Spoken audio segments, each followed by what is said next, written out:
ఆంధ్రప్రదేశ్లో ప్రభుత్వ ఉద్యోగం కోసం ఎదురుచూస్తున్నారా? అయితే ఈ వార్త ఖచ్చితంగా మీకోసమే. దాదాపు 8 ఏళ్లు, అవును 8 ఏళ్లుగా ఎదురుచూస్తున్న ఫైర్మెన్, జైల్ వార్డన్ పోస్టులపై ప్రభుత్వం ఒక కీలకమైన ప్రకటన చేసింది. ఆ వివరాలేంటో ఈరోజు మనం వివరంగా తెలుసుకుందాం.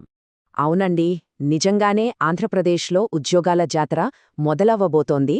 ముఖ్యంగా ఫైర్ ఇంకా జైళ్ల శాఖల్లో భారీగా నియామకాలు జరగనున్నాయని ప్రభుత్వం నుంచి సంకేతాలొచ్చాయి. ఇది ఎంతోమంది నిరుద్యోగ యువతకు ఒక గొప్ప అవకాశం. ఇదేదో ఊరికే వస్తున్న వార్త కాదు.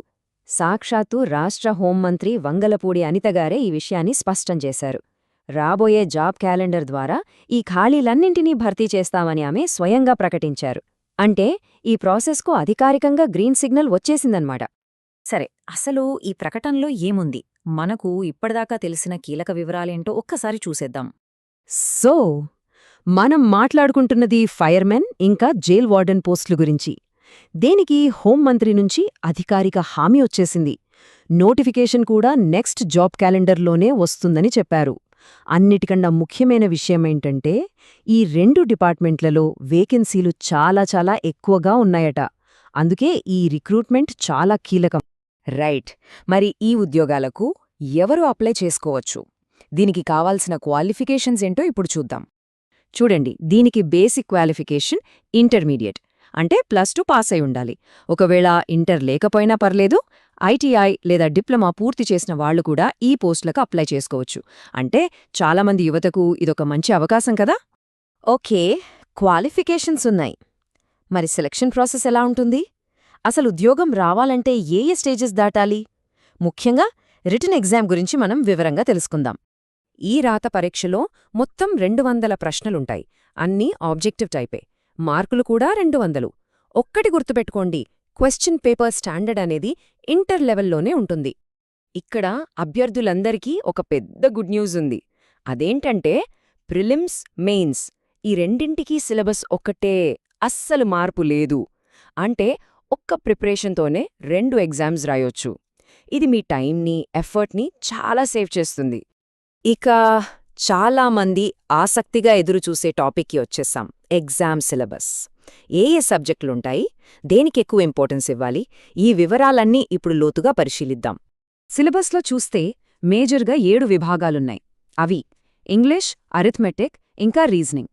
వీటితో పాటు general science, Indian history, geography, polity, economy and ఫైనల్గా కరెంట్ అఫైర్స్. ఈ 7 సబ్జెక్టులపై గనక గ్రిప్ సాధిస్తే విజయం చాలా దగ్గరైనట్టే. ప్రిపరేషన్ను స్మార్ట్గా ప్లాన్ చేసుకోవాలంటే ఈ వెయిటేజ్ అర్థం చేసుకోవడం చాలా చాలా ముఖ్యం. చూడండి, ఒక్క అరిథ్మెటిక్, రీజనింగ్ నుంచే సుమారుగా 50 ప్రశ్నలొస్తాయట. అంటే పేపర్లో 4వ వంతు మార్కులు ఇక్కడే ఉన్నాయి. ఆ తర్వాత ఇంగ్లీష్, జనరల్ సైన్స్ నుంచి ఒక 30 ప్రశ్నల చొప్పున రావచ్చు. ఇక మిగిలిన హిస్టరీ, పాలిటీ లాంటి సబ్జెక్టుల నుంచి దాదాపు 90 ప్రశ్నలొస్తాయి. దీన్ని బట్టి దేనిమీద ఎక్కువ ఫోకస్ పెట్టాలో మీకే ఒక క్లారిటీ వస్తుంది కదా. అసలు ఈ నోటిఫికేషన్కు ఎందుకింత స్పెషాలిటీ, ఈ అవకాశం ఎంత విలువైనదో తెలియాలంటే మనం కొంచెం గతాన్ని చూడాలి. చివరిసారిగా ఈ పోస్టుల కోసం నోటిఫికేషనొచ్చింది ఎప్పుడో 2018లో. ఆ తర్వాత 2022లో కానిస్టేబుల్ నోటిఫికేషన్ వచ్చింది. కానీ అందులో ఫైర్మెన్, జైల్ వార్డన్ పోస్టులు లేవు. అంటే అభ్యర్థులు ఎంత కాలంగా ఎదురుచూస్తున్నారో అర్థం చేసుకోండి. అవును, 1 కాదు, 2 కాదు, ఏకంగా 8 సంవత్సరాల నిరీక్షణ ఇది. ఇంత లాంగ్ గ్యాప్ తర్వాత వస్తున్న ఈ నోటిఫికేషన్ నిజంగా ఒక గోల్డెన్ ఆపర్చునిటీ. సహజంగాలే కాంపిటీషన్ కూడా చాలా గట్టిగానే ఉంటుంది. మరి ఇంత మంచి అవకాశాన్ని ఎలా వాడుకోవాలి? ఫస్ట్ స్టెప్, సిలబస్ను క్లియర్గా అర్థం చేసుకోండి. మనం ఇందాక మాట్లాడుకున్నట్టు సబ్జెక్టుల వెయిటేజ్ని ఎనలైజ్ చెయ్యండి. నోటిఫికేషన్ వచ్చాక చూద్దాంలే అని అస్సలు టైం వేస్ట్ చెయ్యొద్దు. సరైన ప్లాన్తో ఈ రోజు నుంచే మీ ప్రిపరేషన్ స్టార్ట్ చేయండి. 8 ఏళ్ల నిరీక్షణకు ఇక తెరపడబోతోంది.